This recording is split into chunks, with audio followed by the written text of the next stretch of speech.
আমাদের সকলের জীবনে একটা লক্ষ্য থাকে যেটা আমরা লাভ করতে চাই। ঠিক যেন একটা প্রতিস্পর্ধা বিদ্যমান যে কে সব থেকে আগে নিজের লক্ষ্যে পৌঁছতে পারবে। আর সেই জন্য আমরা সকলেই খুব তাড়াতাড়ি এগোতে চেষ্টা করি, বড় এবং দীর্ঘ পদক্ষেপ ফেলি যাতে তাড়াতাড়ি নিজের লক্ষ্যে পৌঁছতে পারি।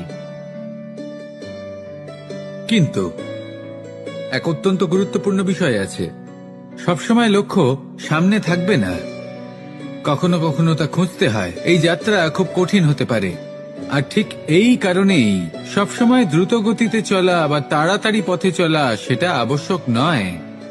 তার থেকেও বেশি গুরুত্বপূর্ণ হলো ভেবেচিন্তে তারপর পথ চলা। যদি ভেবেচিন্তে পদক্ষেপ ফেলেন, চলতে পারেন, তাহলে সেটাই সর্বশ্রেষ্ঠ পদক্ষেপ।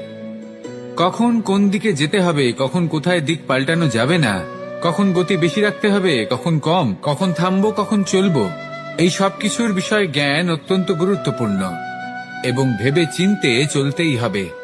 সেই জন্য শুধু তীব্র গতিতে সামনে এগোলে চলবে না, ভাবনা চিন্তা করে এগোতে হবে।